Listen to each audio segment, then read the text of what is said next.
Hello guys, welcome back to the channel. आज हम देखने वाले हैं मैथ्स 4 की यूनिट 2 को हम पूरा कंप्लीट देखेंगे। हम इसमें क्या देखेंगे, मोस्ट इंपॉर्टेंट टॉपिक्स को कवर करेंगे और उन पे जो मोस्ट इंपॉर्टेंट टॉपिक्स है उनसे जो रिलेटेड क्वेश्चंस है हम उनको डिस्कस करेंगे इस वीडियो में। तो आप बिल्कुल टेंशन न ले, ये वीडियो को अच्छे से देख ले, जो मैंने क्वेश्चंस कराया आप उनको कर ले, तो इस यूनिट से आपकी अच्छे से कंप्लीट हो जाएगी और आपकी जो बैक है वो बहुत इजीली क्लियर हो जाएगी। आज जो भी हम वीडियोस डालें, मोस्ट इंपॉर्टेंट क्वेश्चंस डालें, आप उनको तो स्पेशली कर लें क्योंकि वो तो इम्पोर्टेंट है ही है। उसके अलावा आप बाद में कुछ और करें, जैसे ये इस यूनिट में जो मैं क्वेश्चन करा दूंगी आप उनकी प्रैक्टिस एक बार करें, उसके बाद आप कोई और सा टॉपिक देखिए इस यूनिट का। तो आप बैक से बिल्कुल टेंशन ना हो, बैक आपकी बहुत इजीली क्लियर हो जाएगी। तो स्टार्ट करते हैं अपने पहले टॉपिक की तरफ, जिसमें हम देखेंगे हमारी स्टैंडर्ड फॉर्म होती क्या है। हम इस यूनिट में पार्शियल डिफरेंशियल इक्वेशन के बारे में पढ़ेंगे। तो जो पार्शियल डिफरेंशियल इक्वेशन है, हम सबसे पहले क्या पढ़ेंगे कि उसकी स्टैंडर्ड फॉर्म होती क्या है। तो वो क्या होती है, A del you over del x square plus B del square you upon del x del y plus C del square you upon del Y square और कोई भी फंक्शन इक्वल टू 0। ये हमारी क्या होती है कि स्टैंडर्ड फॉर्म होती है, जहां ए बी सी क्या है, तीनों क्या है, कॉन्स्टेंट्स हैं, और जो ये जो फंक्शन है क्या है, कंटिन्यूअस फंक्शन है। तो ये मैंने स्टैंडर्ड फॉर्म आपको किस लिए बताया, क्योंकि इससे हर साल 2 नंबर का क्वेश्चन पूछा जाता ही है। तो हमारी इक्वेशंस क्या क्या होंगी, जैसे हमें ए बी सी पता चल गई, तो इक्वेशन से हम पहले क्या निकालेंगे, बी स्क्वायर माइनस 4ac। अगर बी स्क्वायर माइनस 4ac निकालेंगे और वो हमारे इक्वल टू 0 आएगा तो वो क्या होगी, पैराबोलिक, यानी वो जो हमारी इक्वेशन है वो क्या फॉर्म करेगी, पैराबोला। सेकंड पे क्या, बी स्क्वायर माइनस 4ac अगर ग्रेटर देन 0 आएगा तो क्या होगी, वो हाइपरबोलिक होगी। और B square minus 4ac less than 0 आएगा तो क्या होगी, वो एलिप्टिक होगी, यानी एलिप्स फॉर्म करेगी। तो ये आपको तीनों मोस्ट इंपॉर्टेंट है, ये आपको सबसे पहले याद होनी चाहिए कि इसमें हमारी स्टैंडर्ड फॉर्म जो इक्वेशन की है उससे हम बी स्क्वायर माइनस 4ac की 3 कंडीशन क्या क्या बनती है। तो इसमें जो क्वेश्चन है वो पहला क्वेश्चन है, classify the partial differential equation. यहाँ मैंने शॉर्ट फॉर्म में लिखा है पीडीई, यानी पार्शियल डिफरेंशियल इक्वेशन को आपको क्लासीफाई करना है कि कौन सी है, पैराबोलिक है, हाइपरबोलिक है या एलिप्टिक है, जो कि हमारे एकीटीव 2021 में 2 नंबर में पूछा गया था। तो हमें इसमें क्या करना था, इसमें हमें सबसे पहले हमारा टारगेट क्या होता है, क्लासीफाई करना हो अगर हमें किसी भी पार्शियल डिफरेंशियल इक्वेशन को, तो हमें क्या निकालना, सबसे पहले बी स्क्वायर माइनस 4ac। तो पहले हम इस इक्वेशन को कंपेयर करके ए बी सी निकालेंगे। तो इस चीज के लिए एबीसी, इसलिए हमें इसमें क्या एबीसी पता होनी चाहिए कि एबीसी हमारे किससे कॉफिशिएंट है। जैसे ए किसका है, हमारा del square you upon del x square का। तो जब तक आपको एबीसी नहीं पता होंगे कि वो किससे कॉफिशिएंट है तो आप एबीसी को आइडेंटिफाई नहीं कर पाएंगे। तो यहाँ से ए क्या है हमारा 4, जो del square you upon del x square के साथ होगा कोई भी नंबर वो क्या होगा, हमारा ए होगा। Del square you upon del x del Y के जो साथ में होगा वो क्या होगा, हमारा बी होगा। और del square you upon del T square या del square you upon del Y square के साथ क्या होगा, हमारा सी होगा। तो ए पता चल गया हमारा क्या है 4, बी क्या है 4, सी क्या है 1। तो फिर क्या निकालेंगे हम, B square minus 4ac। B की वैल्यू क्या है 4, 4 का square 16 minus 4 A into C. 4 into A की वैल्यू क्या है 4, सी की वैल्यू क्या है 1। 4 इंटू 4 इंटू 1 क्या हो गया 16, 16 माइनस 16 0। 0 पे हमने क्या पढ़ा था कि बी स्क्वायर माइनस 4ac अगर हमारा 0 को तो क्या फॉर्म करेगा, वो पैराबोलिक। तो दिस इक्वेशन इज क्या फॉर्म करेगी, पैराबोला। जो हमारा नेक्स्ट क्वेश्चन है वो हमारे 21 में 2 नंबर में पूछा गया था। इसमें क्या इस फॉर्म को बस क्या कर दिया था, थोड़ा सा चेंज कर दिया था। तो हमारे इसमें क्या, हमने जो पहला क्वेश्चन देखा था उसमें del square you upon del x square simply जैसे हमारी स्टैंडर्ड फॉर्म थी उसे ही रिलेट करके क्वेश्चन दिया था। लेकिन कभी कभी क्या करते हैं वो you x x plus 3 UXY plus UYY इस फॉर्म में भी देते हैं। तो इससे भी आपको घबराना नहीं है, सिंपल है। यू एक्स एक्स यानी एक्स का 2 बार differentiation, partial differentiation with respect to x, यानी del square you upon del x square को हम यू एक्स एक्स भी लिख सकते हैं। यू का differentiation with respect to X and with respect to Y तो यू एक्स वाई। यू का differentiation with respect to T तो यू टी टी। लेकिन यहाँ क्या है वाई, तो इसका मतलब यू वाई वाई। तो ए क्या हो गया हमारा, यू एक्स एक्स का कॉफिशिएंट क्या है 1, बी क्या है यू एक्स वाई का कॉफिशिएंट 3, सी क्या है यू वाई वाई का कॉफिशिएंट 1। तो बी स्क्वायर माइनस 4ac निकालेंगे, डी की वैल्यू 3, 3 का स्क्वायर 9 माइनस 4 इंटू ए की वैल्यू 1, सी की वैल्यू 1। तो 9 माइनस 4 5, तो 5 ग्रेटर देन 0। तो क्या फॉर्म करेगा ये, हाइपरबोलिक। अब हमारा नेक्स्ट क्वेश्चन क्या है, जो हमसे पूछता है रेडियो इक्वेशन क्या होते हैं, जो कि हमारे 82 20 21 और 21 22 में लगातार पूछा जा चुका है 2 नंबर में कि रेडियो वेव को आपको सिर्फ क्या लिखना है, रेडियो वेव क्या होती है उसको आपको लिखना है। तो सिंपल आपको क्या है, रेडियो वेव की इक्वेशन याद करनी पड़ेगी, del square you upon del T square equal to C square del square Y upon del x square. ये हमारी क्या होती है, रेडियो वेव होती है। तो यहाँ से जो हमारा पहला टॉपिक है स्टैंडर्ड फॉर्म, इससे हमारे 2 नंबर के क्वेश्चन के आने के चांसेस सबसे ज्यादा रहते हैं। बढ़ते हैं अपने नेक्स्ट टॉपिक की तरफ। हमारा जो नेक्स्ट टॉपिक है वो है method of separation of variable, कि हमें क्या करना है, सेपरेट करना है वेरिएबल्स को। तो हमारा जो एक क्वेश्चन है ये क्या है, solve the method of separation of variable del square U del x equal to you del you over del T plus U, given that एक कंडीशन गिवन थी, एक कंडीशन गिवन है और ये हमें एक इक्वेशन गिवन है कि आपको क्या करना है, method of separation of variable का यूज कर इसका सॉल्यूशन फाइंड करना है। ठीक है, अब इसमें क्या है, इसमें जैसे वर्किंग रूल होता है ना, इसी तरीके से method of separation of variables का क्या वर्किंग रूल है, जिसमें आपको स्टेप्स याद करने पड़ेंगे कि आपको क्या क्या स्टेप्स इसमें अप्लाई करने हैं। तो इस क्वेश्चन को देखते हैं, इसके सॉल्यूशन में गिवन क्या है हमारे पास, del u del x equal to you del you over del T plus u, ये हमारे क्वेश्चन में गिवन है, जो हमारी इक्वेशन गिवन है। और हमें कंडीशन क्या है, you x comma zero equal to 6 E की पावर माइनस 3x, ये हमें कंडीशन गिवन है कि जब आप सॉल्यूशन निकालें तो यू एक्स कॉमा वाई होता है तो वाई की जगह क्या रख दे, जीरो रख दे। जब आप वाई की जगह जीरो रखेंगे तो हमारी वैल्यू क्या होगी, ये होगी। इससे हमारी कंडीशन से ये पता चलता है हमें। तो इसके सॉल्यूशन में हम क्या करेंगे, सबसे पहले लेट करेंगे, let U equal to X T. हमेशा हर क्वेश्चन में क्या करेंगे, लेट करेंगे, यही हमारा इनिशियल स्टेप क्या है, U equal to X T. फिर एक बार हमें क्या चाहिए, अब हमें क्वेश्चन में देखना है हमें क्या क्या चाहिए, del you over del x, मतलब यू का differentiation with respect to x चाहिए, और del you over del t चाहिए। Del you over del t यानी यू का डिफरेंशिएशन विद रेस्पेक्ट टू हमें टी चाहिए, एक बार चाहिए क्योंकि सिंगल पावर है, एक बार। तो del you over del X निकालेंगे तो एक्स का टी तो ऐसे रहेगा, टी कांस्टेंट है क्योंकि x के रेस्पेक्ट में कर रहे हैं, तो x का एक बार डिफरेंशिएशन, तो एक x का एक बार डिफरेंशिएशन करा तो हम इसमें क्या कर रहे हैं, एक बार इस पर डैश लगा रहे हैं। अगर 2 बार करते तो 2 बार लगाते थे, 3 बार करते तो हम 3 बार लगाते थे। ये जो डैश है हमारा क्या रिप्रेजेंट कर रहा है, डिफरेंशिएशन, किसका हम डिफरेंशिएशन कितने टाइम्स कर रहे हैं। तो del you over del X क्या निकाला, एक्स डैश टी। ऐसे del you over del T निकालो तो एक्स कोएफिशिएंट रहेगा, टी का एक बार करेंगे तो टी डैश। जो हमारी ये वैल्यूज आ गई इनको इक्वेशन नंबर 2 में रखेंगे, यानी इस वैल्यू में रखेंगे जो हमारी गिवन इक्वेशन थी। तो del you over del X की जगह क्या रखेंगे, एक्स डैश टी, ठीक है, इक्वल टू 2 ऐसे रहेगा। Del you over del T की क्या रखेंगे जगह, X T dash, plus U की वैल्यू क्या है, U equal to X T, तो यू की वैल्यू क्या रख दी हमने, एक्स टी। तो X dash T equal to, हमने इन दोनों में से क्या कॉमन ले लिया, इन दोनों में से हमने एक्स कॉमन ले लिया। जब एक्स कॉमन ले लिया तो क्या बचा, 2t डैश प्लस टी। ठीक है, अब हमें क्या करना है, वेरिएबल को सेपरेट करना है, यानी एक्स एक्स के साथ होनी चाहिए, टी टी के साथ होना चाहिए। सेपरेशन इस तरीके से करना है। तो एक्स डैश, अब इनको हम सेपरेट कर सकते हैं, तो मैंने क्या किया, एक्स को इसके अपॉन में लेके चली गई, तो X dash X equal to 2t dash plus T upon ये वाला टी इसके अपॉन में आ गया, तो क्या चला गया, मल्टीप्लाई में था तो इधर आके क्या हो गया, ये डिवाइड में हो गया। ठीक है, अब X dash X equal to, मैंने इसको क्या करा, ये मैंने इस तरीके से सॉल्व किया, 2t dash plus T upon T था, तो टी को एक बार 2t डैश अपॉन टी लिख दिया, टी को एक बार इसके अपॉन में लिखा, तो ये क्या हो गया 1, तो 2t dash upon T plus 1, ये हमारा क्या आ गया, इससे हमने इसको सेपरेट कर लिया। आई होप आपको समझ आ गया होगा। अब इसमें हमारे 3 केसेस होते हैं, तो हम इसमें पहले केस की तरफ बढ़ेंगे। तो हमने क्या माना कि इक्वल टू, हम इसको हमेशा जब आप इसका सॉल्यूशन निकालेंगे, यानी जब आप वेरिएबल को सेपरेट कर लेंगे, तो आप क्या बोलेंगे कि हम इसको किसके इक्वल रखेंगे, माइनस के पी स्क्वायर के इक्वल रखेंगे। तो पहला हमारी कंडीशन क्या है, एक्स डैश अपॉन एक्स, तो एक्स डैश अपॉन एक्स को हम किसके इक्वल रखेंगे, माइनस के पी स्क्वायर के। जो भी हमारे मेथड ऑफ सेपरेशन में एक्स और वाई का अगर कॉम्बिनेशन आएगा, तो एक बार एक्स को माइनस पी स्क्वायर के इक्वल रखेंगे, एक बार वाई को। इसमें हमारा क्या है, एक्स और टी है, तो एक बार जो एक्स का हमारे वेरिएबल सेपरेशन है उसको माइनस टी पी स्क्वायर के इक्वल रखेंगे, और जो एक बार टी का आया एक बार टी को उसके इक्वल रखेंगे।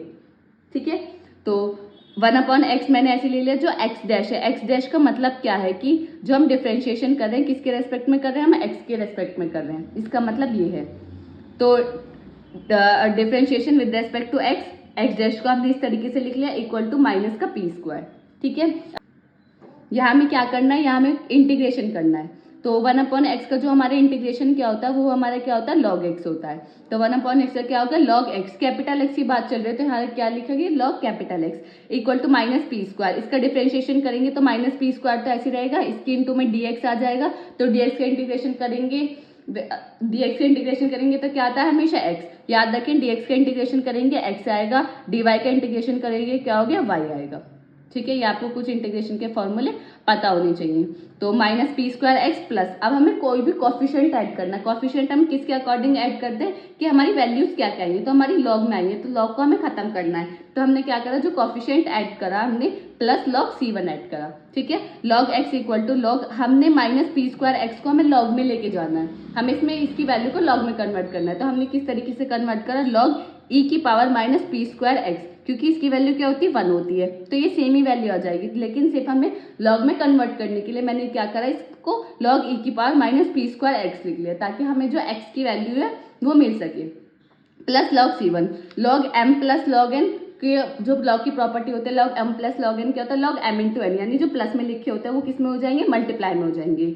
तो log m plus log n log m into n, तो c1 e की power minus P square of x, और दोनों साइड से क्या हो जाएगा, log कैंसिल हो जाएगा, तो हमारी x की वैल्यू क्या आएगी, c1 e की power minus P square of x। इसको हम मान लेंगे इक्वेशन थर्ड। आई होप आपको समझ आ गया होगा, हमने x को माइनस पी स्क्वायर के इक्वल रखा। अब सेकंड में हमारी सेकंड क्या है, सेकंड में हम जो हमारे t की जो हमारी इक्वेशन आई है, जब हमने वेरिएबल सेपरेट किए हैं, तो जो t की इक्वेशन है उसको हम किसके इक्वल रखेंगे, माइनस के पी स्क्वायर के।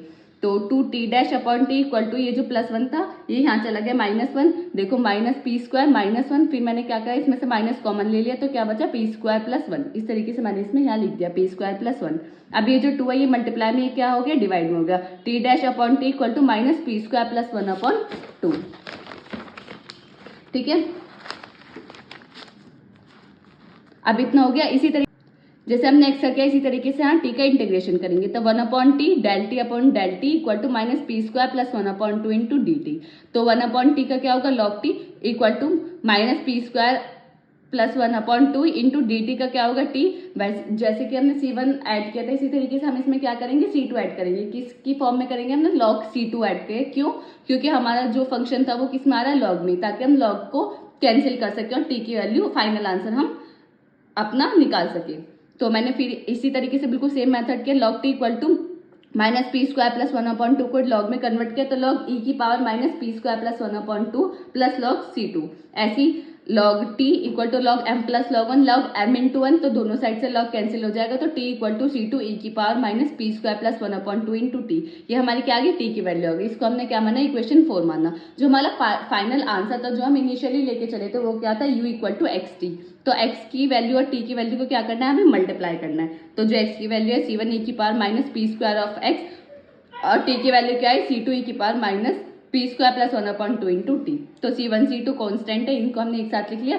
e की पावर माइनस, जो हमारे बेस सेम है तो हमारी क्या हो जाएंगी, पावर ऐड हो जाएंगी, तो पावर हमारी ऐड हो गई। हमने क्या माना, इक्वेशन फिफ्थ। अब हमारी जो कंडीशन गिवन है, क्वेश्चन में कंडीशन क्या गिवन है कि u x, 0 equal to c1 c2 e की power minus P square of x, कि हम जब y को 0 रखेंगे, t को 0 रखेंगे, क्योंकि x और t में फंक्शन चल रहा है ना, तो t को जब हम 0 रखेंगे तो हमारी वैल्यू 0 होगी। जब हमने इसको t को मतलब t में 0 रखा, क्या कंडीशन थी, u x, 0 equal to 6 e की पावर माइनस 3x, ये हमें कंडीशन गिवन थी। u x, t, क्योंकि t में फंक्शन चल रहा है तो t की वैल्यू क्या हो गई, यहाँ हमें पता चली t की वैल्यू क्या है, 0। तो जो हमारे ये आया, जो हमारी इक्वेशन फिफ्थ है, इसमें क्या रखेंगे, t की जगह हम 0 रखेंगे। तो c1 c2 ऐसे रहेंगे, e की power minus P square x ऐसे रहेगा, t की जगह जब 0 रखेंगे तो ये वैल्यू हमारी क्या हो जाएगी, पूरी 0 हो जाएगी। तो क्या बचेगा, c1 c2 e की power minus P square of x, और जब x, 0 की वैल्यू क्या आती है, 6 e की पावर माइनस 3x, तो यहाँ हमने क्या लिखा, 6 e की power minus 3x, c1 c2 e की power minus P square of x। अब c1 c2 की वैल्यू क्या आ गई, हमारा यहाँ कांस्टेंट क्या है 6, तो c1 c2 की वैल्यू क्या आ गई, हमारी 6। और जब हम इससे कंपेयर करेंगे तो पी स्क्वायर की वैल्यू क्या आएगी, हमारी 3। जब भी हमारी वैल्यू आएगी तो उसको हम इक्वेशन नंबर 5 में पुट कर देंगे, तो हमारा आंसर आएगा 6 e की power minus 3x minus 2t। ये वैल्यू जो भी हमारी पी स्क्वायर और c1 c2 की वैल्यू आएगी वो हम इक्वेशन 5 में पुट करेंगे, और हमारे क्या आ जाएगा, हमारा फाइनल आंसर हमें मिल जाएगा। तो आई होप आपको समझ आ गया सेपरेशन ऑफ वेरिएबल, इससे क्वेश्चन आता ही आता है। अब इसमें जो ही मैंने क्वेश्चन कहा, सेम क्वेश्चन मैंने आपको ये प्रैक्टिस के लिए दिया है। ये हमारे क्वेश्चन AKT 2018 में पूछा गया था 10 नंबर में। तो सेम क्वेश्चन है, वही आपको कंडीशन गिवन है। इसमें क्या है, इसमें भी x और t में फंक्शन गिवन है, जो आप पहले c1, जैसे मैंने इसमें t को p स्क्वायर के इक्वल रखा, x को p स्क्वायर के इक्वल रखा, सेम आपको यहाँ तक सेम करना है। सिर्फ कंडीशन आपको चेक करनी है, कंडीशन आपको रखकर उससे c1 c2 की वैल्यू निकालनी है और t की वैल्यू निकालनी है, और फिर आपको जो आपकी इक्वेशन बनेगी उसमें आपको पुट करना है। तो जो इसका फाइनल आंसर आएगा वो ये आएगा, जो कि मैंने आपको लिख दिया है। तो आप एक बार इसको सॉल्व खुद से करके देखिए। अब बढ़ते हैं अपने नेक्स्ट टॉपिक की तरफ। अब बढ़ते हैं अपने नेक्स्ट क्वेश्चन की तरफ, जो कि हमारा मोस्ट इंपॉर्टेंट क्वेश्चन है, जो कि हमारे AKT 2011, 12, 13, 17, 18 और 22 से इसमें लगातार सेम क्वेश्चन पूछा जा चुका है। तो ये क्वेश्चन है क्या, a string is stretch and fastened to 2 points L metre apart, की एक हमारी ये स्ट्रिंग है, इसको हमने क्या किया, स्ट्रेच किया कितनी लेंथ से, एल मीटर की लेंथ, एल मीटर से हमने क्या किया, इसको स्ट्रेच किया दोनों पॉइंट से end to end. Motion is start, motion इसमें कब स्टार्ट होगा, जब हम इसको डिस्प्लेस करेंगे the string in the form, इस फॉर्म में हम क्या करेंगे, उसको डिस्प्लेस करेंगे तो इसके अंदर क्या होगा, डिस्प्लेसमेंट होगा। When T equal to zero, given condition क्या है कि जब हमारे टी इक्वल टू जीरो तो उस टाइम हमारे फंक्शन की वैल्यू क्या होगी, A sine pi x upon L. हमें शो क्या करना है, show that the displacement of any point at a distance x, कि डिस्प्लेसमेंट किसी भी पॉइंट एक्स पे क्या होगा, form and to end t is given by u x comma T equal to A sine pi x upon L. ठीक है, आपको ये शो करना है कि डिस्प्लेसमेंट किसी भी पॉइंट एक्स डिस्टेंस पे किसी भी पॉइंट पे क्या होगा, फॉर एंड टू एंड होगा, end to end at time equal to T, जो कि हमें क्वेश्चन में गिवन है, you x comma T equal to A sine pi x upon L into cos pi C T upon L. यानी आपको proof करना है कि ये ऐसा होगा। ठीक है, अब इसमें आपको सबसे पहला जो वर्क है वो ये पता लगाना होगा कि हमारी इसमें इक्वेशंस कौन सी यूज होगी। हमारी इस यूनिट में काफी सारी इक्वेशंस हैं, 1D वेव इक्वेशन है, 2D है, हीट वेव है, लाप्लास इक्वेशंस है, तो हर इक्वेशन की एक अलग पहचान है। तो वेव इक्वेशन की पहचान क्या है कि कभी इसमें क्या होगा, हम किसी भी स्ट्रिंग को स्ट्रेच ही करेंगे, स्ट्रेच करेंगे किसी मीटर, एल मीटर से, एम मीटर से, और उसको क्या करेंगे, फिर उसको क्या डिस्प्लेस करेंगे। तो जब भी इस तरीके की बात आए, डिस्प्लेसमेंट की बात आए, स्ट्रेचिंग की बात आए, तो हमें क्या पता लग गया कि इसमें हमारी कौन सी इक्वेशन यूज होगी, 1D वेव इक्वेशन होगी। अब इसके बाद आपको क्या पता होना चाहिए कि 1D वेव इक्वेशन होती क्या है। अब 1D वेव इक्वेशन क्या होता है, del square you upon del T square equal to C square del square you upon del x square. आपको ये लर्न होनी चाहिए कि हमारी 1D वेव इक्वेशन ये होती है, जिसमें हमारी सी स्क्वायर की वैल्यू होती है टी अपॉन ओमेगा। ये आपको मतलब नॉलेज के लिए आप ध्यान रखिए, वरना आप इसको ना भी ध्यान रखिए तो कोई दिक्कत नहीं है। सिर्फ आपको क्या पता होनी चाहिए कि 1D वेव इक्वेशन हमारी होती क्या है। अब जो हमारी इक्वेशंस होती है, इसमें हमारी कुछ चीजें होती हैं। पहले हमारी ये होती है कि हमें इक्वेशन पता होनी चाहिए कि इक्वेशन है क्या। फिर हमारी क्या होती है, बाउंड्री कंडीशन, यानी कहाँ तक की जो हमारी 1D वेव इक्वेशन उसकी बाउंड्री कंडीशन क्या है, बाउंड्री है क्या। जो हमारी बाउंड्री कंडीशन होती है वो हर क्वेश्चन के लिए मैक्सिमम टाइम सेम होती है। आपको सिर्फ बाउंड्री कंडीशन एक बार पता होगी कि इसकी बाउंड्री कंडीशन ये होती है, तो आप उसे मैक्सिमम टाइम हर क्वेश्चन में यूज कर सकते हैं जब भी आपके 1D वेव इक्वेशन का क्वेश्चन आएगा। तो हमारी बाउंड्री कंडीशन है क्या, u 0, t equal to 0 and u l, t equal to 0 होता है। ये हमारी क्या होती है, 1D वेव इक्वेशन की बाउंड्री कंडीशंस। और हमें क्वेश्चन में गिवन है कि टाइम t इक्वल टू 0 पे हमारा फंक्शन क्या है, a sign pi x upon L. अब a साइन, इसका मतलब क्या है, इसमें t की तो कोई टर्म है नहीं, इसका मतलब डेल ओवर डेल t क्या है, 0। u का differentiation with respect to t क्या है, 0। इससे हमें क्या पता चला कि t की वैल्यू हमारी क्या है, 0, जो कि हमारे क्वेश्चन में गिवन भी है। तो इसके सॉल्यूशन में हमें सबसे पहले तो हमारी इक्वेशन पता होनी चाहिए, उसके बाद हमें क्या पता होनी चाहिए, इसकी बाउंड्री कंडीशंस। देन उसमें हमें क्या, सबसे पहले जैसे हमें सेपरेशन ऑफ वेरिएबल में हमने क्वेश्चन को सॉल्व किया, उसी तरीके से हम इसमें इस क्वेश्चन को सॉल्व करते हैं। बस ये थोड़ा क्या होता है, ये थोड़े लेंथी क्वेश्चन होते हैं, जैसे डेरिवेशंस होते हैं ना फिजिक्स में, ये थोड़े इस टाइप के होते हैं कि आपको काफी बड़ा लिखना पड़ता है इसमें। तो इसमें क्या होता है, you x comma T equal to X into T, जैसे हमने सेपरेशन ऑफ वेरिएबल में मानते थे यू की वैल्यू, इसी तरीके से इसमें मानेंगे। अब उसमें हम क्या मानते थे कि हमारे जो क्वेश्चन के इक्वेशन के अकॉर्डिंग हम उसकी वैल्यू निकालते थे। तो अब इसमें आप इक्वेशन देखो कि इक्वेशन है क्या, del you over del T square equal to C square del square you upon del x square, यानी यू का differentiation with respect to T कितने टाइम्स है, 2 टाइम्स, क्योंकि पावर कितनी है 2। यू का differentiation with respect to X कितने time है, 2। तो हम सिंपल निकाल लेते हैं, simple u equal to X T. मैंने आपको बताया था कि एक बार डिफरेंशिएशन करेंगे तो एक बार लगाएंगे, 2 बार करेंगे तो 2 बार डैश लगाएंगे। तो हमने क्या करा, del square you upon del T square की जगह del square you upon del T square equal to C square del square you upon del x square, ये हमारी इक्वेशन है। यानी u का differentiation with respect to t 2 times, तो x ही रहेगा, t का डिफरेंशिएशन 2 टाइम्स, तो t double dash equal to C square X double dash t, यही आएगा क्योंकि x का डिफरेंशिएशन 2 बार है।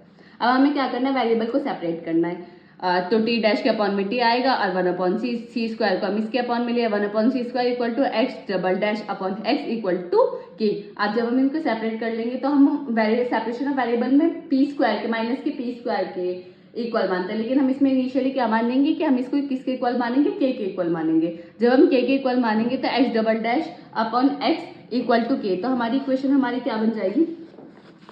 तो देखो मैं आपको सॉल्व करके बताती हूँ, X double dash upon X हमने के माना, ठीक है, X double dash equal to K X, ठीक है, ये प्लस में हो गया तो एक्स डबल डैश इसे इधर ले आएंगे तो के एक्स इक्वल टू 0, हमारी फर्स्ट इक्वेशन इससे ये बनी। अब हम T double dash upon T into 1/c² equal to K करेंगे तो T dash equal to T c² K बचेगा। अब टी डबल डैश प्लस में इधर आ जाएगा, माइनस में हो जाएगा, c² के इक्वल टू 0, या हम इसको ऐसे लिख सकते हैं T double dash minus c² के टी इक्वल टू 0, ठीक है, सॉरी टी, ठीक है। ये हमारी क्या बन गई, ये हमारी दो इक्वेशन बन गई जब हमने के को इसके जो हमारी वेरिएबल और सेपरेट किया तो हमने उनका के इक्वल रखा और के से हमने दो इक्वेशन बना दी। अब जो हमारी क्वेश्चन होता है हमेशा इक्वेशन वाले, इसमें 3 कंडीशन होती है। हर इक्वेशन का सेम प्रोसेस है कि के इक्वल टू 0, के पॉजिटिव मानेंगे तो p², के नेगेटिव तो माइनस का p²। ये आपको 3 कंडीशन हर क्वेश्चन में याद रखनी है कि आपको इससे ही सॉल्व करना है,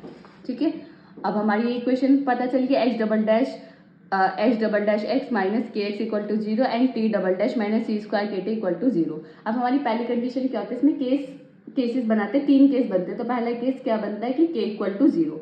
जब हम इस क्वेश्चन में इस इक्वेशन में के की वैल्यू 0 रखेंगे तो क्या बचेगा, H double dash equal to 0। H double dash का मतलब है dx अपॉन dx, यानी x का differentiation with respect to x equal to c1। तो dx equal to c1 into dx, तो इंटीग्रेशन करेंगे तो dx का क्या हो जाएगा x, c1 का ऐसे ही रहेगा, dx का क्या हो जाएगा x प्लस c2। हम हमेशा क्या ऐड करते हैं, कॉन्स्टेंट को ऐड करते हैं। तो हमारी x से एक बार ये इक्वेशन बनी। फिर इसमें t की जगह के की जगह 0 रखेंगे तो क्या बचेगा, t double dash equal to 0। तो t डबल डैश का मतलब क्या है, dt upon dt equal to c3, sorry equal to c3, ठीक है। क्योंकि हमें एक कॉन्स्टेंट ऐड करना होता है तो c1 c2 हमने यहाँ कर लिया, तो हमने क्या करा, c3 करा। तो dt equal to dt into c3, दोनों साइड इंटीग्रेशन करेंगे तो t equal to c3 t plus c4, ठीक है। ये हमारा पहला केस था। अब हमारा नेक्स्ट केस क्या होगा, वेन के इज पॉजिटिव, के पॉजिटिव हो गए तो के की वैल्यू क्या हम क्या लेंगे, प्लस का p², के नेगेटिव होगा तो माइनस का p²। तो के हमारा पॉजिटिव है तो हमारी इक्वेशन क्या थी, आप यहाँ देखो कि हमारी इक्वेशन क्या बनी थी, के डबल डैश माइनस के एक्स इक्वल टू 0। तो हमारा क्या, के पॉजिटिव मतलब के की वैल्यू क्या लेंगे हम, p²। तो x double dash minus p² of x equal to 0। x double dash का मतलब है x का 2 बार डिफरेंशिएशन यानी d² minus p² equal to 0। तो d² equal two plus minus p, ये हमारी क्या आ जाएंगी d की वैल्यू। आई होप आपको समझ आ गया होगा कि मैंने किस तरीके से निकाली है। अब जब हमारी प्लस माइनस पी आई तो हमें क्या निकालना होता है, हमेशा CF निकालना होता है। इसमें CF का अब आपको फॉर्मूला पता होना चाहिए कि CF PI, हम CF का फॉर्मूला कब क्या होता है, जो कि हम यूनिट 1 में काफ़ी अच्छे से डिस्कस कर चुके हैं। तो CF का फॉर्मूला जब हमारे इस तरीके से रूट आते हैं तो क्या होता है, C1 e की power px plus C2 e की पावर माइनस px। इसका CF ये होगा। अब इसमें भी हम क्या रखेंगे, के की जगह p² रखेंगे तो c² p² t equal to 0। तो d1 यहाँ हमने d लिया तो यहाँ d1 ले ले, d1 square equal minus c² p² equal to 0। तो d1 की वैल्यू है प्लस माइनस cp। तो इसका भी जब हम CF निकालेंगे तो क्या होगा, c3 e की power cpt plus c4 e की पावर माइनस cpt। आपको याद रखना है d का मतलब क्या होता है, d ओवर dx, ठीक है। अब हमने इसका CF, तो अब हमने दोनों के CF निकाले। अब हमें क्या देखना है कि हमारा जो इक्वल पार्ट है वो क्या है, हमारा 0। इसका मतलब इसमें जो PI है वो क्या होगा, 0 होगा। तो x जो होता है CF प्लस PI होता है, तो PI 0 है तो हमारा x की वैल्यू ये आ जाएगी, ऐसे हमारी t की वैल्यू यही आ जाएगी क्योंकि हमारा PI क्या है, 0, ठीक है। अब हमारा जो हम इनिशियली लेके क्या चले थे, हम इनिशियली क्या लेके चलते हैं, u equal to X T. अब x की वैल्यू भी आ गई, t की भी वैल्यू आ गई, तो हम क्या निकालेंगे, u की वैल्यू को फाइंड कर लेंगे। तो u की वैल्यू क्या आएगी, x की वैल्यू c1 e की power px plus c2 e की power minus px into c3 e की power cpt plus c4 e की पावर माइनस cpt। तो ये हमारा क्या होगा, केस 2 से हमारी इक्वेशन बन गई। ऐसे ही हमने केस फर्स्ट से बनाई थी कि xt हमने इन दोनों को क्या किया, मल्टीप्लाई करते, क्योंकि इसमें भी हमारा इक्वल पार्ट 0 था तो हमारे इसमें भी इक्वल पार्ट हमारा 0 था, तो हमारा क्या हो गया, PI भी हमारा क्या हो गया, 0 हो गया। अब हमारे केस 3 क्या है, जब हम के की वैल्यू नेगेटिव लेंगे तो के की वैल्यू नेगेटिव यानी के की वैल्यू माइनस का p²। जब हम p² माइनस का p² लेंगे तो हमारी इक्वेशन क्या बनेगी, h double dash plus p² of x equal to 0। हम इसमें क्या लेंगे, x को कॉमन ले लेंगे इक्वल टू 0। तो x डबल डैश का मतलब d² plus p² equal to 0। तो d plus p² equal to 0। जब हम इसको इक्वल रखेंगे तो क्या बनेगा, देखो मैं आपको इसमें बताती हूँ कि मैंने इसको किस तरीके से सॉल्व किया कि d² प्लस p² को मैंने 0 को इक्वल रखा, तो d² की वैल्यू क्या आ गई, माइनस का p²। अब जो ये माइनस है आपको पता होगा आयोटा की वैल्यू क्या होती है, -1। तो इमेजनरी के तो इसकी जगह क्या रख सकते हैं हम, आयोटा स्क्वायर पी स्क्वायर। तो डी की वैल्यू क्या आएगी, प्लस माइनस आई पी। ये इस तरीके से हमारी वैल्यू आएगी। अब इसको हम क्या लिख सकते हैं, 0 प्लस माइनस आयोटा पी, क्योंकि आप जानते हैं कि स्टैंडर्ड फॉर्म क्या होती है, alpha plus minus iota beta की। ये तो हमारी इमेजनरी पार्ट होता है, ये हमारा कॉम्प्लेक्स पार्ट, जो हम कॉम्प्लेक्स नंबर में आपने ये इक्वेशन पढ़ी होगी। तो ये हमारे क्या होता है, इमेजनरी पार्ट होता है, ये नॉन इमेजनरी पार्ट होता है। तो हमें क्या, हमने इस इक्वेशन को इस तरीके से लिख लिया जिसकी वजह से हम इसका CF फाइंड कर सकते हैं। देखो मैंने इसमें लिखा हुआ है 0 प्लस माइनस आयोटा पी, जो कि मैंने आपको बता दिया कि हमने किस तरीके से आयोटा हमारा ये आया। इसमें हम CF निकालेंगे। जब भी हमारे इमेजनरी रूट्स होते हैं तो हमारा CF जो हमारा निकलता है वो साइन और कोस में निकलता है। तो C1 cos PX plus C2 sine PX। अब इसमें भी PI हमारा 0 है, तो जो हमारी X की वैल्यू आएगी वो सेम ही आएगी। ऐसे ही हम क्या निकालेंगे, T के लिए निकालेंगे, T double dash plus P square C square T equal to 0। तो इसमें भी हम T डबल डैश की जगह क्या रखेंगे, D1 square plus C square P square equal to 0। तो हम इसको भी जब इक्वल के लेके जाएंगे तो ये नेगेटिव आ जाएगा। नेगेटिव की जगह क्या रखेंगे, हम आयोटा स्क्वायर रखेंगे तो प्लस माइनस ICP बनेगा। तो इसको मैंने क्या लिखा, 0 प्लस माइनस ICP। फिर इसका मैंने CF निकाला। CF मैंने बताया जब इमेजनरी पार्ट आता है तो हमारा साइन और कोस में बनता है। तो C3 cos CPT plus C4 CP sine CPT। और PI क्या है हमारा 0, क्योंकि हमारे इक्वल पार्ट क्या है 0। और लास्ट में हमें क्या निकालते हैं, UX, T निकालते हैं। UX, T यानी X और T की मल्टीप्लाई। X की वैल्यू ये रही, T की वैल्यू ये रही, तो दोनों की क्या कर देंगे हम, मल्टीप्लाई कर देंगे। तो इसको हम मान लेंगे इक्वेशन 7। इसी इक्वेशन से हम क्या निकालेंगे, अपना सॉल्यूशन निकालेंगे। अब यहाँ तो हमारी कंडीशंस जो हमने बाउंड्री कंडीशंस थी, अब वो हम अप्लाई करेंगे। जो हमारा फंक्शन है आप वो देख रहे हो, वो स्ट्रेच किया फिर उसको छोड़ दिया, तो वो क्या, वाइब्रेशन फंक्शन है। वाइब्रेशन फंक्शन से यानी पीरियोडिक फंक्शन है। कुछ इस तरीके से वेव में आएगा वो, कि एक बार उसको स्ट्रेच किया फिर छोड़ दिया, स्ट्रेच किया फिर छोड़ दिया, तो कुछ इस तरीके से फिर वेव लाइक स्ट्रक्चर बनेगा। तो इसका मतलब क्या, जब भी पीरियोडिक फंक्शन होगा तो हमारा साइन और कोस से ही हमारा क्या निकलेगा, सॉल्यूशन निकलेगा। तो हमारे पास काफी सारी इक्वेशन है। जब हमने क्या लिया, k इक्वल टू 0 लिया, k equal to P square, k equal to minus का पी स्क्वायर। तो इन तीनों इक्वेशन में किसमें साइन कोस आ रहा है, थर्ड वाली में आ रहा है। केस थर्ड में हमारा साइन और कोस आ रहा है जब हमने k इक्वल टू माइनस का पी स्क्वायर लिया। तो इसका मतलब हम कौन सी इक्वेशन को यूज करेंगे, इक्वेशन नंबर 7 से हम अपना क्या निकालेंगे, सॉल्यूशन निकालेंगे। अब हमारी बाउंड्री कंडीशन मैंने आपको बताई थी, आप लर्न कर लें। तो क्या होगी, U0, T इक्वल टू 0 होता है, UL, T इक्वल टू 0 होता है। यानी U0, T का मतलब क्या है, U0, T का मतलब क्या है कि UX, T से कंपेयर करो। तो x की वैल्यू क्या आ गई, यहाँ से 0। तो यानी जो भी हम क्वेश्चन करेंगे उसमें ये जो हमारी इक्वेशन है इसमें हम क्या करेंगे, हमने क्या रखा, x equal to 0 in 7 and use 8। हमने इस वैल्यू इसमें क्या रखी, हमने x की वैल्यू 0 रखी। तो C1 तो ऐसे रहा, cos 0 की वैल्यू क्या होती है 1। तो यहाँ से हमें क्या मिला C1 प्लस C2 sin 0 क्या होता है 0। तो ये पूरी टर्म क्या हो गया हमारी 0। तो यहाँ से हमें क्या मिला C1। तो C1 ऐसे लिख दिया। यहाँ हमारा कोई x का फंक्शन है नहीं, यानी इसमें x कहीं है नहीं, तो ये सेम ही रहेगा। अब हमें ये देखना है कि हम इसमें C1 को 0 रखेंगे या इस पूरे फंक्शन को 0 रखें। अगर हम इसको पूरा 0 ले लेते हैं तो हमारी तो इक्वेशन ही पूरी 0 हो जाएगी, जो कि हमारी इक्वेशन 0 नहीं होनी चाहिए। तो इससे हमें क्या पता चला कि हम जो 0 के इक्वल ले सकते हैं, तो C1 को हम क्या ले सकते हैं, 0 के इक्वल ले सकते हैं। लेकिन इस टर्म को हम नॉन 0 के इक्वल रखेंगे, क्योंकि अगर हम इसको 0 के इक्वल रखेंगे तो UX, T हमारा पूरा इक्वल के मतलब इक्वल हो जाएगा टोटल 0 के। तो हमें यहाँ से क्या मिला, C1 इक्वल टू 0। अब C1 की 0 की वैल्यू हम किस में रखेंगे, इक्वेशन नंबर 7 में रखेंगे। तो C1 हमारा 0 हो गया, तो ये पूरी टर्म 0 क्या बचा, C2 sine PX into C3 cos CPT plus C4 sine CPT को मैंने क्या मान ली, इक्वेशन 10 मान ली। अब सेकंड बाउंड्री कंडीशन का हम यूज करेंगे, UL, T इक्वल टू 0, यानी x की जगह क्या रखना है, L रखना है। तो x की जगह L रखेंगे, किसमें, इक्वेशन नंबर अब इसमें रखेंगे जो हमारी 10 है। तो x की जगह हम L रखेंगे, साइन PL ये ऐसी रहेगा सेम। अब इसमें भी आपको देखना पड़ेगा कि 0 किसके इक्वल रखेंगे, इसको 0 के इक्वल रखेंगे या इसको 0 के इक्वल रखेंगे। इसको नहीं रख सकते क्योंकि हम पहले ही देख चुके हैं कि अगर हम इसको 0 के इक्वल रखेंगे हमारा UX, T टोटल 0 हो जाएगा। तो ये तो नॉन 0, तो इसका मतलब हमारे यहाँ से क्या पता चला कि C2 साइन PL को हम क्या रखेंगे, 0 के इक्वल रखेंगे। किसको रखेंगे, C2 साइन PL को हम किसके इक्वल रखेंगे, 0 के इक्वल रखेंगे। तो C2 यहाँ 0 चला गया, तो क्या बचा, sine PL equal to 0। Sine में जो 0 वैल्यू होती है वो किसकी होती है, साइन एन पाई। साइन एन पाई की वैल्यू हमेशा क्या होती है, 0। तो साइन से साइन कैंसिल हो जाएगा, PL इक्वल टू एन पाई। तो यहाँ से हमें किसकी वैल्यू निकालेंगे, PL की वैल्यू, P की वैल्यू निकालेंगे। तो एन पाई अपॉन एल, ये इस तरीके से हमारी क्या, इस तरीके से क्या आएगी, हमारी वैल्यू आएगी। ठीक है, यहाँ मैंने निकाल के दिखा दी है कि sine N pi upon L P की वैल्यू है। अब ये जो P की वैल्यू है इसको इक्वेशन 10 में रखा, तो हमारी इक्वेशन ये हो गई। अब हमने बाउंड्री कंडीशंस का तो यूज़ कर लिया। अब हमारा नेक्स्ट स्टेप क्या होता है, इनिशियल कंडीशन का यूज़ करना। इनिशियल कंडीशन जो हमें गिवन होती है वो मोस्टली किस में होती है, क्वेश्चन में गिवन है, जो कि हमें इस क्वेश्चन में क्या गिवन है, you x comma zero equal to sine pi x upon l. तो इसका मतलब क्या है, del you over del T equal to zero है at T equal to zero, जो कि हम क्वेश्चन में पहले ही डिस्कस कर चुके हैं। तो del you over del T हमें चाहिए, यानी जो भी हमारी इक्वेशन बनी, इक्वेशन नंबर 11, इसका डिफरेंशिएशन करना पड़ेगा विद रिस्पेक्ट टू टी।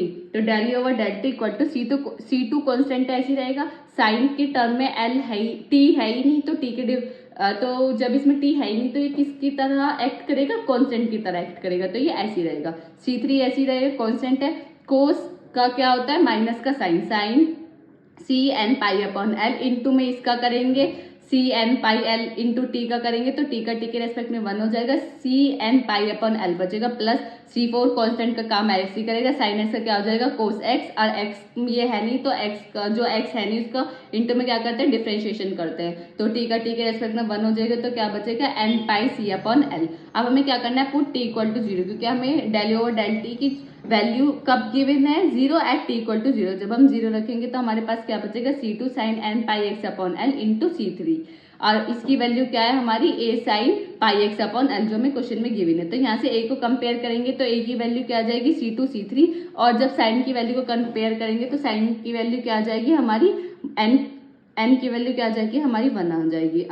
मैं आपको बताती हूँ ये एन की वैल्यू हमारी किस तरीके से 1 आई, जो हमारा ये इक्वेशन जब हम इसको इक्वल रखेंगे साइन के साइन कैंसिल हो जाएगा।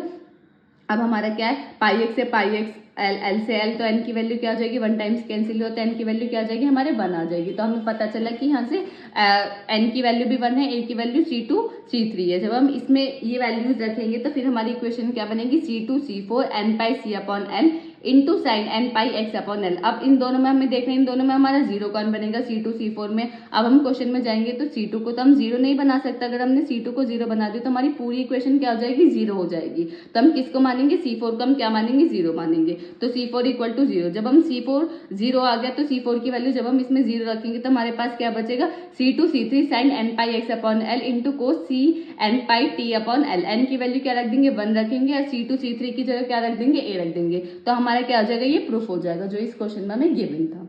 आई होप ये क्वेश्चन थोड़ा मतलब लेंथी है, थोड़े क्वेश्चन ऐसे हैं प्रूफ वाले कि आपको इसमें जो स्टेप्स याद रखने होंगे, अगर आपको स्टेप्स याद हो जाएंगे तो आप बहुत इजीली इस क्वेश्चन को सॉल्व कर पाएंगे। अब बढ़ते अपने नेक्स्ट क्वेश्चन की तरफ, जो कि हमारे AKTU 21-22 में 10 नंबर में क्वेश्चन पूछा गया था। A rod of length L with insulated side is initially at a uniform temperature। जब भी टेम्परेचर की बात होगी तो हम कौन सी इक्वेशन का यूज करेंगे, उसमें हम इसमें देखेंगे 40 degree, its end are suddenly cooled. इसके एंड जो है, एक रॉड है जिसकी लेंथ L है, इंसुलेटेड साइड से हम उसको इंसुलेट कर रहे हैं इतने टेम्परेचर पे, और उसके जो एंड्स है वो सडनली क्या हो जाते हैं, वो कूल्ड हो जाते हैं, ठीक है, at 0 degree end are kept at the temperature. और वो किसमें, एक टेम्परेचर में कैप्ट है, और वो सडनली जो उसके एंड्स है वो क्या हो गए, कूल हो गए। तो फाइंड द टेम्परेचर फंक्शन, यानी यू एक्स कॉमा टी आपको फाइंड करना है। तो एक रॉड है जिसकी लेंथ L है, जो इसके एंड्स है वो सडनली क्या हो गए, हमारे कूल हो गए हैं। तो अब हम ये क्या है, ये म्यू जीरो है, म्यू जीरो, यानी जो हमारे इनिशियली टेम्परेचर है उसकी वैल्यू क्या है, म्यू जीरो, यानी हमें इनिशियल कंडीशन गिवन है। Initial condition you x comma zero पे क्या गिवन है, हमें म्यू जीरो, क्योंकि इनिशियली हमारा क्या होगा, टी इक्वल टू जीरो पे ही हम निकालते हैं। तो हमारे यू एक्स कॉमा जीरो की वैल्यू क्या गिवन है, हमारा म्यू जीरो, जो हमारी इनिशियल कंडीशन होगी। अब मैंने आपको बताया दो condition, initial condition, boundary condition, then equation. अब बाउंड्री कंडीशन, अब पहले आप इसमें देखेंगे अब इसमें कौन सी इक्वेशन का हम इसमें यूज करेंगे। तो इसमें हम करेंगे हीट वेव इक्वेशन का, 1D हीट वेव इक्वेशन का। क्यों करेंगे, क्योंकि इसमें टेम्परेचर की बात हो रही है। जब भी टेम्परेचर से रिलेटेड बात होगी तो किसका यूज करेंगे, हीट इक्वेशन का यूज करेंगे।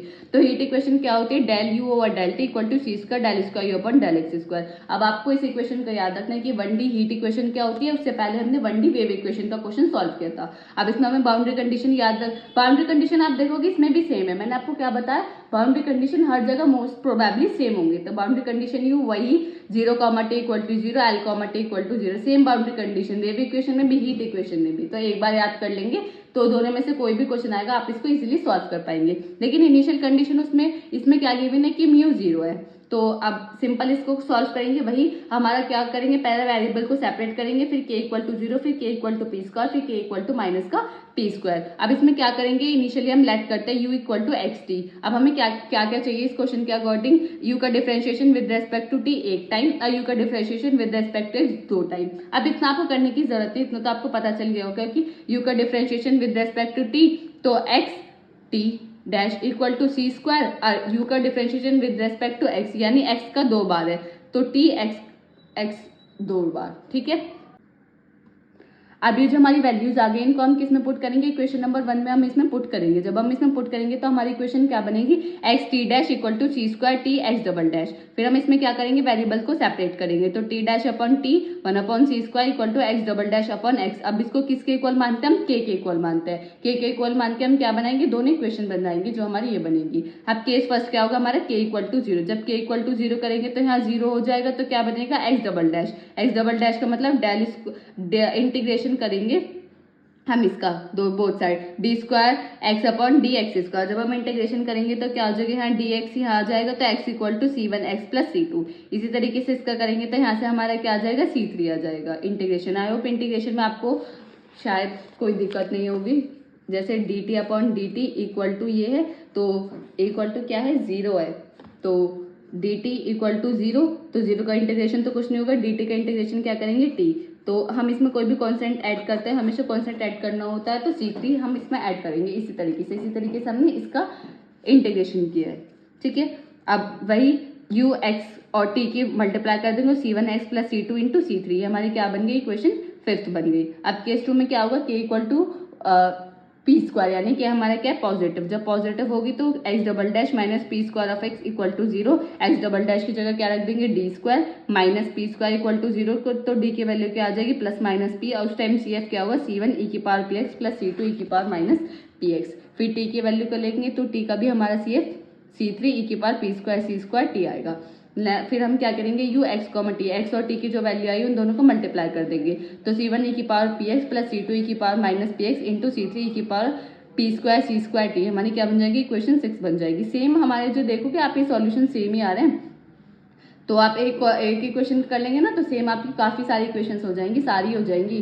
केस 3 क्या हमारा, जब के हमारा नेगेटिव होगा तब के इक्वल टू माइनस का पी स्क्वायर तो X double dash plus P square of X equal to 0। जब एक्स डबल डैश की जगह मतलब क्या है, डी स्क्वायर तो डी स्क्वायर की जब हम इसकी वैल्यू रखेंगे तो जो हमने वेव इक्वेशन में सॉल्व किया इसी तरीके से इसके क्या आ जाएंगे, हमारे दोनों सॉल्यूशन आ जाएंगे। ये एक्स की वैल्यू आ जाएगी, ये किसकी वैल्यू आ जाएगी, टी की वैल्यू आ जाएगी। यू एक्स कॉमा टी इन दोनों की मल्टीप्लाई करके हम लिख देंगे। आई होप आपको समझ आ गया होगा क्योंकि हम प्रीवियस क्वेश्चन में इसको अच्छे से डिस्कस कर चुके हैं कि हमने किस तरीके से इनको सॉल्व किया है। अब हमारा जो क्वेश्चन है वो उसमें क्या है कि टी को हम इन्फिनिटी की अगर टाइम को हम इन्फिनिटी की तरफ टेंड करेंगे तो हमारा जो टेम्परेचर वो हमारा 0 की तरफ टेंड मूव करना चाहिए। मूव जो करना चाहिए वो यू एक्स कॉमा टी किसके इक्वल होना चाहिए, 0 के इक्वल होना चाहिए जब हम टेम्परेचर को इन्फिनिटी की तरफ लेके जाएंगे। तब उसमें इस टाइम हमें देखना है कि हम कौन सी इक्वेशन का हम यूज करेंगे। अगर हम टी की जगह यहाँ इन्फिनिटी रख देंगे तो इन्फिनिटी की पावर इन्फिनिटी यानी पूरी टर्म क्या हो जाएगी, इन्फिनिटी हो जाएगी तो इसको तो हम यूज कर ही नहीं सकते। अब हम इस इक्वेशन को देखेंगे तो यहाँ क्या होगा, ई की पावर माइनस इन्फिनिटी होगा। जो ई की पावर माइनस इन्फिनिटी है उसकी वैल्यू क्या होती है, 0 होती है तो ई की पावर माइनस 0 यानी किसी की पावर 0 उसकी वैल्यू क्या हो जाएगी, 1। तो हमारी इक्वेशन बचेगी यानी ये हमारी इससे हम क्या निकालेंगे, अपना सॉल्यूशन निकालेंगे। सॉल्यूशन यानी इसमें बाउंड्री कंडीशन और इनिशियल कंडीशन हम किस पे अप्लाई करेंगे, इक्वेशन नंबर 7 पे। आई होप आपको समझ आ गया होगा कि हमने ये क्यों लिया है, इक्वेशन 7 का हम क्यों यूज कर रहे हैं, क्योंकि इक्वेशन 7 हमें सॉल्यूशन दे सकते हैं लेकिन इक्वेशन 6 हमें अगर हम इसमें टी की जगह इन्फिनिटी रखेंगे तो हमारी क्या हो जाएगी, पूरी इक्वेशन क्या हो जाएगी, 0 हो जाएगी। अब इसमें बाउंड्री कंडीशन का हम यूज करेंगे। बाउंड्री कंडीशन क्या आती है हमारी, U 0 comma T equal to 0, U X L comma T equal to 0। वही सेम बाउंड्री कंडीशन यानी x की वैल्यू क्या रखेंगे, 0। जब x इसमें 0 रखेंगे तो 0 इक्वल टू क्या बचेगा, कोस 0 की साइन 0 0, कोस 0 की वैल्यू 1 तो C1 C3 ई की पावर माइनस पी स्क्वायर सी स्क्वायर टी। अब हम इसमें देखेंगे C1 और C3 में से किसको 0 कर सकते हैं, C3 को 0 करेंगे तो पूरी वैल्यू 0 हो जाएगी। C3 हमारा नॉन 0 है तो C1 की वैल्यू क्या हो जाएगी हमारी 0। अब C1 की वैल्यू हम 0 रखेंगे इक्वेशन नंबर 7 में रखेंगे तो क्या बन जाएगी, C2 C3 sign P x ई की पावर माइनस पी स्क्वायर सी स्क्वायर टी। ठीक है। अब सेकंड बाउंड्री कंडीशन यूज करेंगे कि x की वैल्यू क्या रखेंगे, l रखेंगे। x की वैल्यू l रखेंगे तो वही हमारा sine TL equal to zero आएगा। और जब sine TL equal to zero आएगा तो साइड में जीरो कितने की वैल्यू होती है, n पाई की वैल्यू होती है। तो p की वैल्यू क्या आएगी, n pi upon l। Same हमारा यहाँ तक जो क्वेश्चन था हमने सॉल्व किया है वो किसके अकॉर्डिंग किया है कि केसेस के अकॉर्डिंग, जो कि हम प्रीवियस वेव इक्वेशन में भी हम ऐसे ही करते हैं। आपको हर इक्वेशन में ये तीन यहाँ तक आपको सेम प्रोसेस करना है। एक बार आप इसको करके देख ले, एकदम आपके एकदम देखे ना तो आपको यहाँ तक तो कोई भी कैसे भी क्वेश्चन है, कोई सी भी इक्वेशन का है वो आप बाद में देखना, यहाँ तक आप सॉल्व कर दो। इक्वेशन देखे कि कौन सी 1D इक्वेशन है, तो 1D इक्वेशन में हमारी क्या इक्वेशन होती है, उसमें वैल्यू पुट करके केस 1 केस 2 केस 3, उसके बाद आपको सोचना। इतना आप कर दोगे ना तो 10 में से 6 to 7 मार्क्स आपको बहुत इजीली मिल जाएंगे। अब ये जो हमारी p equal to n pi upon l है, उसमें हम किस में पुट करेंगे, इक्वेशन नंबर 8 में। तो जब हम इक्वेशन नंबर 8 में करेंगे तो हमारी इक्वेशन क्या बन जाएगी, ये बन जाएगी। अब हम C2 जो C2 C3 है, हमने इसका क्या कह दिया, यानी कांस्टेंट के इक्वल मान लिया bn की। तो समीशन n 1 से infinity bn sign n pi x upon l e की power minus p square c square t। अब आपको ये थोड़ा बहुत अगर आपको याद आ रहा होगा तो ये हमारी क्या होती है, हाफ रेंज साइन सीरीज की हाफ रेंज साइन सीरीज होती है। ये क्या, जब हम टी को, अब हमारी इनिशियल कंडीशन, जब हम इनिशियल कंडीशन लगेंगे यूज करेंगे उसके बाद हमारी क्या बनेगी, हाफ रेंज साइन सीरीज। किस तरीके से बनेगी, अब हमें इनिशियल कंडीशन क्या गिवन है, u x, 0 equal to mu 0, यानी t की जगह क्या रखेंगे 0। यहाँ t है नहीं कहीं, यहाँ t है, t की वैल्यू 0 रखेंगे तो e की पावर माइनस 0, e की पावर माइनस 0 यानी 1। तो हमारे क्या बचेगा, bn sign n pi x upon l। जो हमारी ये सॉल्यूशन आएगा वो हमारा क्या है, हाफ रेंज साइन सीरीज है, जो कि आपने पहले पढ़ा हुआ होगा। जब आपने मैथ्स 2 पढ़ी होगी तो वहाँ आपने हाफ रेंज साइन सीरीज पढ़ी होगी, तो वो यही होती है। अब हाफ रेंज साइन सीरीज का फॉर्मूला क्या होता है, bn equal to 2 upon l 0 से l mu 0 sine n pi x upon l into dx, ये हमारा होता है। तो 2 म्यू 0 अपॉन l ये हमारा कॉन्स्टेंट है, तो हमारा क्या बचेगा, sign n pi x upon l का डिफरेंशिएशन। साइन x का क्या होता है, सॉरी इंटीग्रेशन, डिफरेंशिएशन नहीं, इंटीग्रेशन करना है विद रेस्पेक्ट टू एक्स, ही नहीं ना इंटीग्रेशन का साइन। तो साइन एक्स का क्या होगा, माइनस का कोस n pi x upon l। अब ये x था नहीं तो अपन से क्या करेंगे, डेरिवेटिव करेंगे, x से x में बन हो जाएगा तो n पाई अपॉन l रहेगा। तो अब हमें लिमिट रखनी है, तो लिमिट कैसे रखेंगे, upper limit minus lower limit. Upper limit यानी l से l कैंसिल हो जाएगा तो कोस n पाई बचेगा, ठीक है। कोस n पाई अपॉन l मैंने बाहर ले लिया, ये रहा l अपॉन n पाई। तो यहाँ मैं पहले मैं आपको ये सॉल्व करके दिखाती हूँ कि किस तरीके से हम इसको सॉल्व करेंगे। तो हमारा क्या है, माइनस क्या है हमारा, अब आप देखो कि minus cos n pi x upon l है, ठीक है, 0 से l है। अब ये जो हमारा ये n पाई था ये मैं बाहर ले आई, तो 2 mu naught upon l into l upon n pi, तो l से l कैंसिल हो जाएगा। अब इसमें हम किस तरीके से सॉल्व करेंगे, जब हमारा इस तरीके का आता है तो सबसे पहले क्या रखेंगे, इसमें l रखेंगे, तो कोस n पाई l upon l। Upper limit हमेशा माइनस का साइन, लोअर लिमिट तो माइनस पहले से ये तो ये हो जाएगा प्लस, तो कोस n पाई की वैल्यू क्या हो जाएगी 0, तो पूरा 0 हो जाएगा। तो यहाँ क्या बचेगा, माइनस का कोस n पाई प्लस कोस 0 की वैल्यू क्या होती है 1। अब आपको पता है माइनस जैसे हमारे 0 किसकी वैल्यू होती है, साइड में n पाई की वैल्यू होती है, इसमें ऐसी कोस में n पाई की वैल्यू क्या होती है, माइनस 1 की पावर n प्लस 1। तो इसका सॉल्यूशन हमारा ये आएगा जो कि मैंने इसमें लिखा हुआ है, ठीक है। अब हमारे b की वैल्यू, bn की वैल्यू आ गई, जो हमने bn माना था तो bn की वैल्यू हम इसमें रख देंगे। सिंपल हमारा क्या आ जाएगा, म्यू 0 आ जाएगा, जो कि हमारे इस क्वेश्चन का सॉल्यूशन है। तो आपको इसमें सिर्फ ये याद रखना है कि जब भी हमारे टेम्परेचर की रेंज की बात होगी कि टेम्परेचर इतने से इतना हो गया, कुछ भी टेम्परेचर से रिलेटेड होगी तो वो हमारी कौन सी इक्वेशन होगी, हीट इक्वेशन होगी। आई होप आपको समझ आ गया होगा। तो बढ़ते अपनी नेक्स्ट टॉपिक की तरफ, जो कि हमारा लाप्लास इक्वेशन है। लाप्लास इक्वेशन आपकी क्या होती है, आपको याद, जैसे हमने 1D वेव पढ़ी, हीट पढ़ी, इसी तरीके से लाप्लास इक्वेशन है। तो वो क्या होते हैं, del square upon del x square plus del square upon del Y square equal to 0, ये होती है हमारी लाप्लास इक्वेशन। अब इससे जो हमारा क्वेश्चन आया वो हमारे EQT 2009 में आया, 2017, 2022, इसमें 10 नंबर में ये सेम क्वेश्चन पूछा जाता है। पता है आपको, इस क्वेश्चन, इस जो यूनिट है ना, इसमें बहुत मतलब सेलेक्टेड क्वेश्चंस बनते हैं, वही रिपीट करते हैं ये हर बार। तो आपको सेलेक्टेड जो क्वेश्चंस है ये तो आपको करके ही जाने हैं।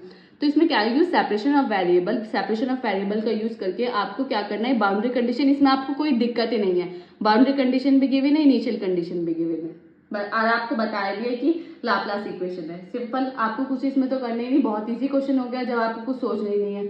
तो लाप्लास इक्वेशन ये है। अब इसमें आपको सबसे पहले क्या करेंगे, वही तीनों केस 1 केस 2 केस 3 सिंपल करेंगे। तो आपको पता है इसमें हम किसको, क्योंकि आप देखो हमें क्या इनिशियल कंडीशन में क्या है, साइन की टर्म है, इसका मतलब हमें जहाँ साइन और कोस आएगा वो वाली इक्वेशन यूज करनी है। और आपको पता है वो कौन सी होती है, हमारी थर्ड इक्वेशन होती है, जब हम पी की वैल्यू क्या रखेंगे, माइनस का पी स्क्वायर, तो उसका सॉल्यूशन हमारा ये आएगा। आप एक बार इसमें केस 1 केस 2 केस 3 आप पूरा अच्छे से सॉल्व करें जैसे हम प्रीवियसली सॉल्व करता है, सेम वही है, मैंने सिर्फ इसमें सीधा लिख दिया है। अब हमें गिवन क्या है, इनिशियल जो हमारी बाउंड्री कंडीशन है वो क्या है, 0, y equal to ul, y x, 0 की वैल्यू क्या है 0। तो अभी हम इसमें इनिशियल कंडीशन का यूज करेंगे। तो सबसे पहले x, y यानी x की वैल्यू क्या है 0, x की वैल्यू 0 रखेंगे तो cos 0 sin 0 0, cos 0 1, c1 c, इसमें x है नहीं तो ये सेम रहेगा। अब हम इसमें देखेंगे किसको 0 रखेंगे, तो इसमें हम क्या रखेंगे, c1 की वैल्यू को किसके इक्वल कर देंगे 0। जब c1 0 आ गया तो उसको इक्वेशन 2 में रखेंगे, इक्वेशन 2 में रखेंगे तो हमारी ये इक्वेशन आएगी। देन हम सेकंड बाउंड्री कंडीशन यूज करेंगे जिसमें हमें क्या बोला, x की वैल्यू क्या रखेंगे हम l, u l, y equal to, तो हमारी ये इक्वेशन बनेगी। फिर हम इसमें देखेंगे कि किसको 0 रखेंगे, तो हम हमेशा साइन, इसको 0 रखेंगे तो हमारी पूरा इक्वेशन 0 बन जाएगी, तो ये तो नॉन 0 होगा। तो जब हम इसको 0 रखेंगे साइन pl को, तो sine pl equal to 0, pl equal to n pi, तो p की वैल्यू क्या आ जाएगी n पाई अपॉन l। जो हमारी n पाई अपॉन l आई उसको हम किस में रखेंगे, इक्वेशन नंबर 3 में रखेंगे। जब हम उसको इक्वेशन नंबर 3 में रखेंगे तो हमारी इक्वेशन आ जाएगी ये। अब थर्ड बाउंड्री कंडीशन क्या गिवन है कि y हमारी 0 है, ये अब क्वेश्चन में गिवन है आपको, सिर्फ मैंने इसको सॉल्यूशन किया। जब हम y की वैल्यू 0 रखेंगे इक्वेशन नंबर 4 में, तो 0 equal to u x, 0 c2, ये तो सेम रहेगा। तो अब हम इसमें 0 रखेंगे तो c3 प्लस c4 बचेगा, क्योंकि e की पावर 0 1, e की पावर -0 1, तो c3 प्लस c4। अब इसमें से हम देखेंगे किसको 0 लिखेंगे, इसको तो 0 ले नहीं सकते, इसको 0 ले लिया तो पूरा u x, y हमारा क्या हो जाएगा 0 हो जाएगा। तो c3 प्लस c4 को हम क्या लेंगे 0, जिससे हमें क्या पता चला, c4 की वैल्यू क्या माइनस का c3। अब माइनस c3 हम किस में रखेंगे, इक्वेशन नंबर 4 में, इक्वेशन नंबर 4 में रखेंगे तो हमारी इक्वेशन बन जाएगी ये। अब हमारे क्या है, मोस्ट जनरल सॉल्यूशन निकालेंगे इसका। जब भी हमें मोस्ट जनरल सॉल्यूशन निकालना है तो जो भी हमारे कांस्टेंट होते हैं उनका हम क्या मान लेते हैं, bn, जैसे हमने प्रीवियसली क्वेश्चन में मानना था, ठीक है। तो वहां पे भी हमने मोस्ट जनरल सॉल्यूशन निकाला था।